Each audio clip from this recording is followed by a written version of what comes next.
BO7的第一局的比赛，蓝色方上海 EDGM 先办先选，红色方成都 A 上完会先把敖影 ban 掉了。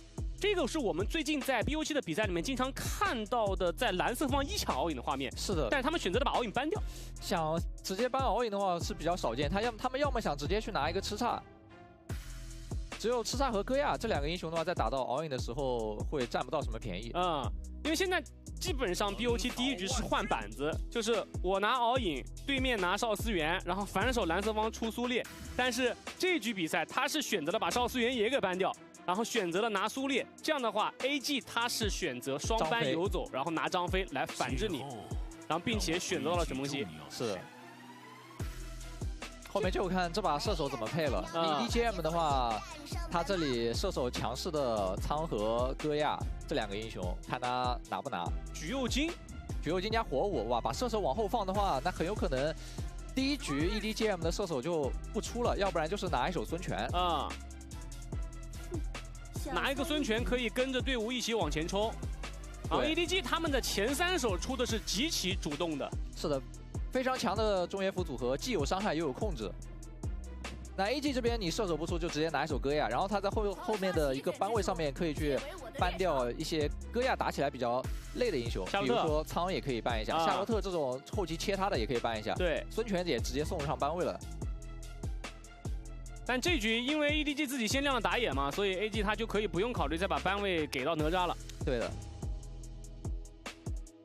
就看现在 EDG 的班位ban掉了镜，不想让 AG 的中野辅拿得强所以他在打野上面肯定要把一些前期战斗力比较强的打野给ban掉。刚刚我们聊了那么多的英雄里面，还有个司空震，司空震也是一个可以走到发育路的。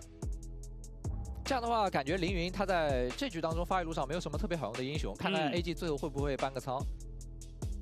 但如果苍这个英雄 AG 其实也可以不用ban，他放出去，然后自己再拿一个狂铁，这样的话，他这个阵容做出来，到后期苍其实打 AG 的前排打不动。他把原射ban掉了。原射的话是一个配合 EDG 这套阵容打中后期的一个消耗，非常好用的射手。而 EDG 则是ban掉了原坦。云鹰出来打橘右京，对，打橘右京和火舞比较好用。大招开得好的话，可以直接化解 EDGM 的一套技能。是的。你看上海 EDGM 的接下来的选择了，他这个射手的位置到底会怎么出？反正苍是在外面的，只有苍了苍然后把狂铁给抢了，不让 AG 去拿这个狂铁。对，但他这个做法的话，其实是有点在保苍后期的一个环境。如果他这个阵容的上野中辅的强度是真的强，是的，但他这个阵容也会出现一个问题，因为你拿了狂铁的关系，所以你在后期团战上面你缺少一个强有力的直接去击杀戈亚的人。像前面你也说选了个夏洛特对吧？对。但是 EDG 就是不想把狂铁给到 AG， 所以他把狂铁拿了。那 AG 说你既然这么样，那我就把夏洛特拿了。他如果要是把狂铁给到了 AG， 那 AG 的整个上半图的强度太高了。对，就不单单只是上半图的强度，它可以说是辐射到了2个半图都厉害了。而且到后期还能大大限制你苍的一个输出环境。对，而且 EDG 的这套阵容，他其实是有能力处理夏洛特的。他把这个狂铁拿完了之后，他没给 AG， 然后 AG 选择了夏洛特。虽然 EDG 比较难处理戈亚了，不过夏洛特在单带的过程当中也要小心一下不知火舞加橘右京对他的抓边。是的，因为本身夏洛特这把的话，前期对线上打狂铁的话，就是要被小压一手的。然后你中后期带线，人家又是一个比较好溜边的一个中路英雄不知火舞，所以这把对抗路上渲染会稍微难受一点。但是整体而言的话 ，AG 他这里下路戈亚这个点在团战的时候会舒服一点。花卷的不知火舞镜头也给到了花卷。对于花卷来说，挑战者杯于他来说是距离冠军最近的一次啊！之前在2022年挑战者杯，当时他在北京微博是巅峰对决输给了武汉 eStar Pro， 所以这成为了花卷职业生涯上的一个痛。那一次也是他真正意义上距离冠军一步之遥。是的。所以如今的他率领着上海 EDGM 在冬季冠军杯更名为挑战者杯之后，他们首次踏入8强的门槛，到底能在这一次杯赛能够走多远，就要看他们了。而上海 EDGM 这个队伍，他们上一次就是进到挑杯获冬冠的8强，那还是2018年第1届冬季冠军杯，当时他们达到了4强的成绩，距离决赛一步之遥，很久远所以8年这个数字，对于上海 EDGM 来说，在这场 BO7是贯穿始终。他们能不能在今天向前走一步，去突破这8年的枷锁？对，人都换了几批了最近一次两队在挑杯的交手还是在2024年挑战者杯的小组赛。那一届当时正好是 AG 夺冠了，然后距离上一次的话 ，EDGM 除了小泽，另外4个人也全变了。对，上一次 BO7 的交手是时隔了377天，是25年的春季赛的事情了。EDGM 首发野辅还是出城和笑影，这个非常久远了啊。那么究竟这场 BO7 战果如何呢？谁能够率先拿下第一局？现在胜者组半决赛已经诞生了3个名额。 这第4个名额会是谁？让我们一起期待。蓝色方上海 EDGM， 红色方成都 AG 超玩会。我是九瓶子，我是解如黄超。比赛开始，全军出击！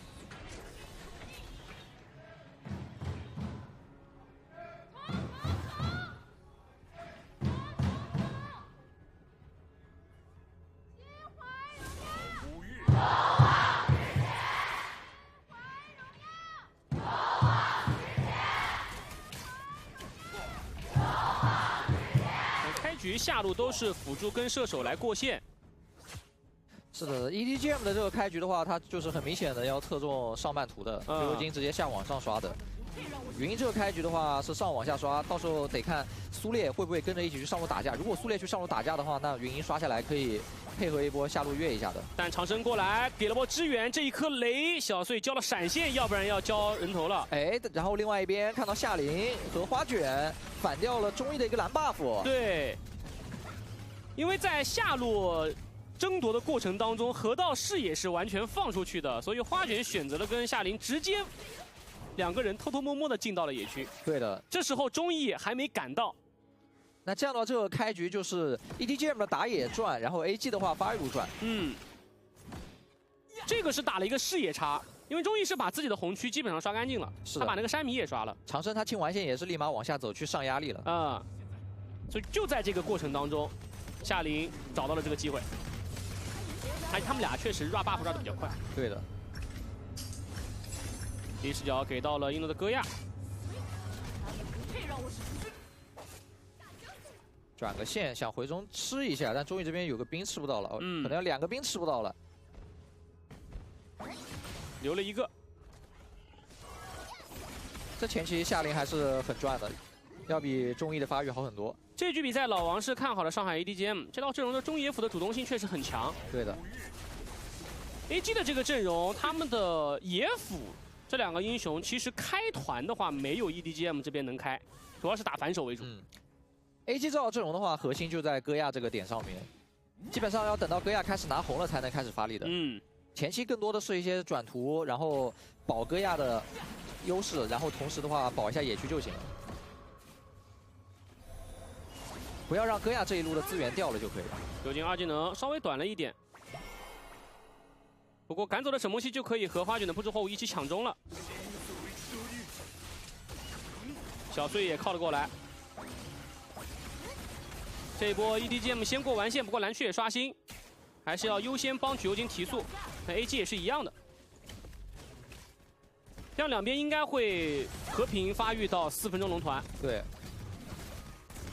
4分钟龙团的话，到时候就看双方游走的这控制和打野的惩击交的怎么样了。把这兵线卡在自己塔前面，那仓接下来会难受一阵了。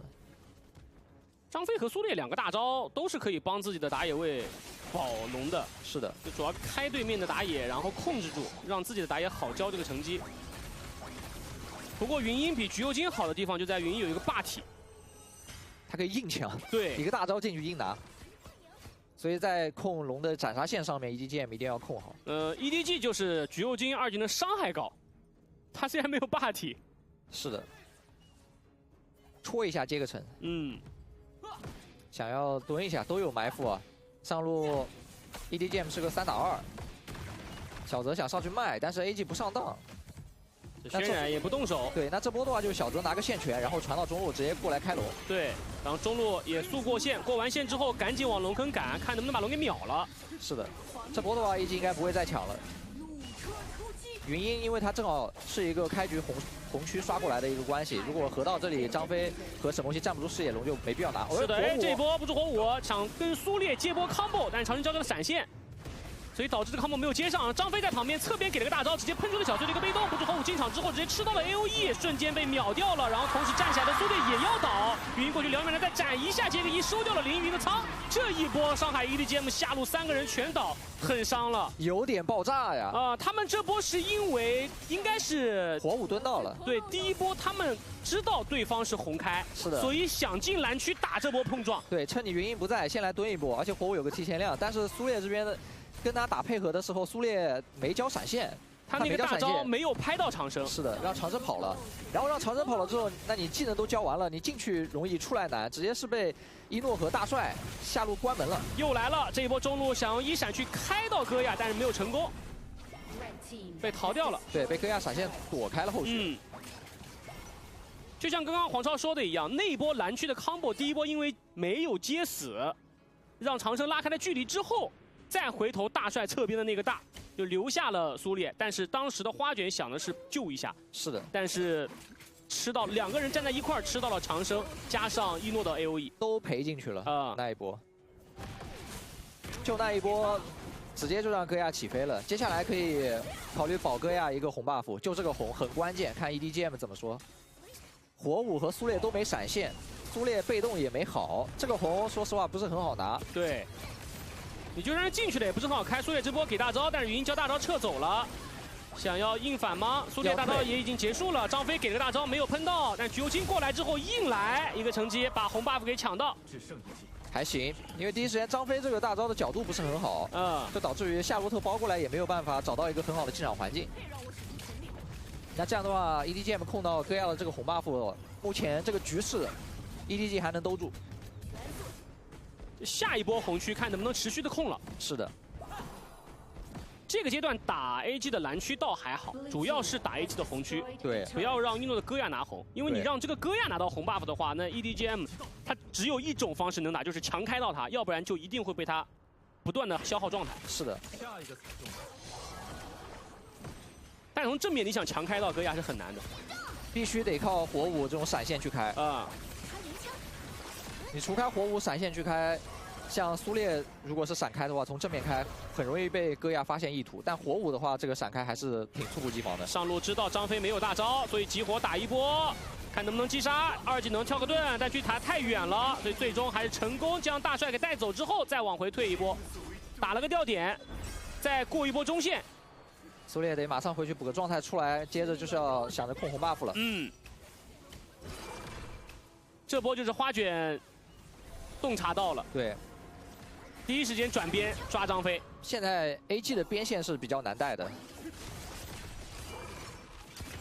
一颗雷杀下去，云鹰给大招2段捅一下，压了 EDG 上野的状态，压了一半。看看 EDGM 怎么选择，不打了，退了。这波再打风险太高。长生和中医的这波消耗还是非常有效的，保住了一诺的这个红 buff。这波我感觉 EDG 其实没有必要往中路那个2塔草靠，对，他直接站红后。这波又来开一波，但是云鹰有大招拉开距离，燎原半斩斩出了苏烈的一个被动之后，张飞直接给大队友过来点3灯救了起来，但是不知后进去直接贴到了戈亚，但是伤害差一点点，没有人跟他接应，狂铁刚刚才赶到，苏烈这波给了2技能顶一下，狂铁直接冲进去，但伤害也不够。交了大招，再接一个1技能，但实在是挥不动这个残血的云鹰。大帅张飞2技能跳盾撤走，轩然也2技能捅开，最终是 EDGM 倒下的中辅。感觉刚才 EDGM 他是主动动手，这一波动的不太好啊，少个人在。对啊，人不齐伤害不太够啊，而且一诺他这里对火舞一个伤害的把控也是非常的精准，知道火舞那一套打上来自己是肯定死不掉的，所以闪现都没必要去交。所以靠花卷一个人肯定不够，对，一定得有一个后续有人跟的话才能够威胁到戈亚，因为毕竟这个火舞的装备并不是特别的，就是纯法强的那一种。是。他是先做了一个大吸血书，然后还要做梦魇之牙的。EDGM 这波还想进，但看一下一诺直接凶脸，什么机会来再给一颗雷补了伤害，就在中左草，夏琳过去主动摸了一下，自己就没了。然后同时野局的苏烈也没出得来，张飞大佬碰到了2个人，关键这个位置扛不住，被长生的什么机给收掉，花卷赶紧将位移撤走，中路的1塔没了。这波 EDGM 是想策划这个红野区的进攻，但是人员分布太散了，而且意图被 AG 发现了，导致于你正面的绝有金被突破，然后一个想绕后的苏烈又被找出来给抓掉。中路的1、2塔，2座连拔，再截一波线，退回去，不知火舞过来，2技能接1，打一套。 但是回头给黑沙炮弹灌一下之后，反而是轩辕从红区冲了出来，一个2技能收掉了不知火舞。花卷有点单刀了，没必要。对，这波他觉得是个机会，想要开一下一诺，然后看看小穗开着奔狼冲过来能不能赶上。但戈亚这波就是第一时间把闪现给交出来，拉开身位了。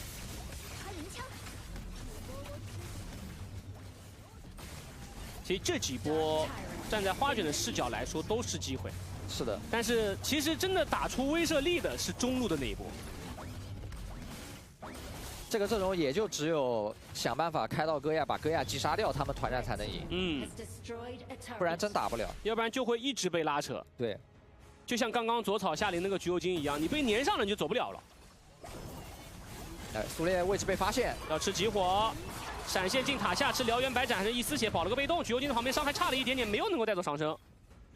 逼了沈梦溪一个闪，那苏烈和沈梦溪闪现一波互换，苏烈闪现还是挺关键的呀。这几波红 buff 给到一诺是自家的红到对面的红，连续在续上，这红没断过。这样的话，凌云他其实这个经济就跟不上了。他现在才7000块钱。戈亚又来黑沙炮弹，苏烈没闪的，直接出掉，一波集火秒掉苏烈。 中路的兵线清不掉，再转上，上路推2塔，看看能不能再给边路高地一点压力。这暗影暴君的 buff 还有10多秒钟的时间，再加上 EDGM 少一个人，继续围着戈亚慢慢推。这把 AG 打的团队核心非常的明确，就是这个戈亚，对，围绕着戈亚打嘛。是的。 谁靠过来，比如说不知火舞过来贴，那就大家拆个火，对，拆个火，给个空，拦一下。对。草里跟着轩辕，有张飞保护，这波也不太好追。然后队友在身后已经把主宰拿完了 ，AG 要从中路清完线，直接冲到红区里面。 云鹰直接冲进人群，一个人打4个嘛。张飞过来给大招的时候，当时钟意已经倒了。这波多余动作。队友去拿红了，钟意在中路一个人2技能直接飞进去了。那下路这个高地就比较难推了呀，这个时候是4打5，想从正面突破，苏烈闪现还没好。这波小穗。 但是看一下夏洛特，继续往前打一波之后，2技能再来个星光枪划一下，沈梦溪给了一颗雷，不知火舞已经残了，而在旁边的狂铁被队友实在是跟不了，而仓这个位置想要去收掉这个夏洛特，但球剑旁边补了伤害，夏洛特还是倒了，但是残血的凌云也回到了自己的泉水当中补状态，下路的龙兵进来，最终 AG 还是没有影响到这一波的推进。是的，因为他们抓了一个非常好的机会。对，酒精2技能戳到了，不过后续依旧没有人可以跟。 张飞再给大招，仓走位扭了一下躲开，下路双龙兵 EDG 要想办法把它清掉，准备退了。3高全破之后 AG 就不用急了。是的，等个40秒拿一条暗影暴君。刚刚这2波还是两边都给了一些机会。EDGM 他们是看到云鹰脱节，一个人想操作，然后给云鹰一波激活打掉之后，他们想策划一波5个人去把 AG 另外4个人包掉的一波团。 但是在包的过程当中，苏烈站位卖的太早了，卖太早导致于他这没闪的苏烈直接是被 AG 从正面突破了，然后狂铁在那绕后绕过来之后，狂铁又成了一个脱节位。那你前面击杀云鹰其实就等于是白杀了。对。哎，这波橘右京位置，苏烈过来给个拍，拍到了3个人，2技能顶来没有顶到戈亚，只顶到了个夏洛特，夏洛特顺势进人群，直接开打。他说追着被动之后，再来个星光枪划掉了小穗，不知火舞给一个踢一脚，直接踹掉了戈亚。 但是花卷这个位置自己也走不了了，狂铁回头给个拍，但没有用啊！所有人交全技能去收掉了一诺之后，只剩下下面1个人了。可是 AG 这边还有着上中野，一波团灭了上海 EDGM， 下路带着兵线，看应该没问题了。中路兵线也过来了，完全可以一波啊 ！AG 再次上演了一下一诺闪现开团，戈亚冲到前面去，吸引了上海 EDGM 几乎所有的火力。但上海 EDGM 这套阵容也是一套流，一套打完了以后，他就处理不了这个夏洛特了。对的，还有云鹰。中路的兵线带进来，下路盾线也来到高地，苏烈开大冲出来之后保不住水晶，让我们恭喜成都 AG 超完会。最后14分半钟多一点的时间拿下了第一局。这局比赛阵容上就是一个非常典型的 EDG 攻，然后 AG 防守反击。是的，如果